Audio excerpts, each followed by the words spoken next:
Hi, Dr. Rosemarie Jabbour here, Principal Chiropractor and founder at New World Chiro. Stress is one of the biggest killers in our society. How do I know this? It's not only from the research, but from personal experience. Stress almost killed me. When I was 42 years of age, my personal life took a huge turn.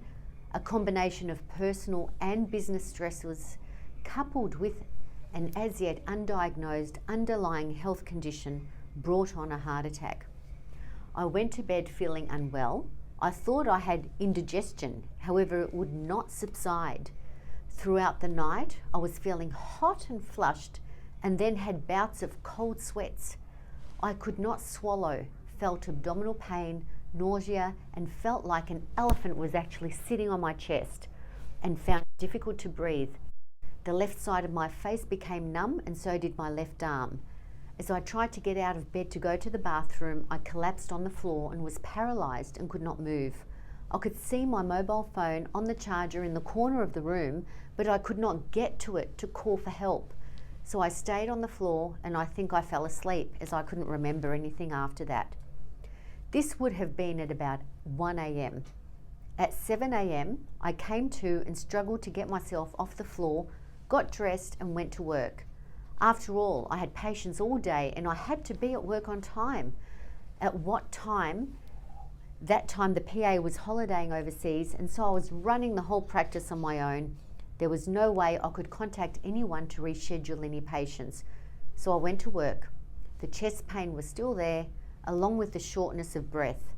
I knew I wasn't well, but my priority were my patients and their well-being. Whilst at work, I had a short break, so I went to my very close friend, a GP, who had a medical practice with her husband right next door to my clinic. She could see that I didn't look well, so she took me in straight away.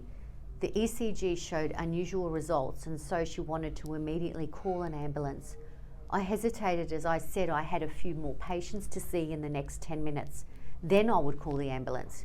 She reminded me that she had a duty of care, like I do to my patients, and she was not going to let me leave, and the ambulance was on its way. She sent her husband, the other GP in the practice, to go next door to my clinic and apologise to the patients that I will not be in as an emergency has happened. There were some patients who were unhappy as they were there for their treatment, whilst others understood and knew that this is very unusual for me. I'm always there.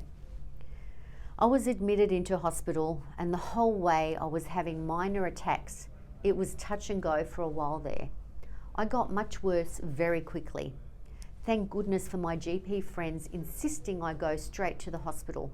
It was found I had Takotsubo syndrome, or as some call it, broken heart syndrome, which results in a heart attack, and 98% of people died during their first attack. When people are stressed from losing a loved one and they have a heart attack, that is what we are talking about. Divorce is another stressor which can result in this. That whole experience opened my eyes to the value of life, our health, and having the right people around you. My mother was on the next flight from Melbourne to Sydney as soon as she found out. It was not long that my father had passed away from cancer, only surviving 5 weeks from diagnosis to him passing. So this type of stress was still fresh in my mother's heart. I recall having an attack, all the nurses and doctors running into the room, machines beeping, and I honestly thought I was going to die. The doctors asked my mother to leave the room. She was strong until that point.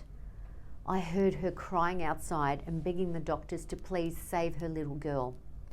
I remember this so vividly. She said, "Please, doctor, I've lost my husband. Please don't let me lose my daughter. Please, God, take me and save her." It was at this point, hearing this, that I realised how my situation was impacting my mother, the closest person to me. I think I found strength to calm down and try to get through this. After 22 days in hospital, I was finally allowed out, and I recall the first step I took outdoors was as if I was looking at the sky for the first time. I recall walking past a tree and stopping to take a closer look at the veins in the leaves, at how absolutely beautiful they were, and how they nourished all the cells in that leaf. How beautiful the green in that leaf was. I look at things very differently now. Life is far too short to sweat the small stuff. Life is beautiful, and it is what we make of it. Stress is a killer. Your health impacts every single person around you. It's like ripples in a pond. I learned so many lessons from this one experience.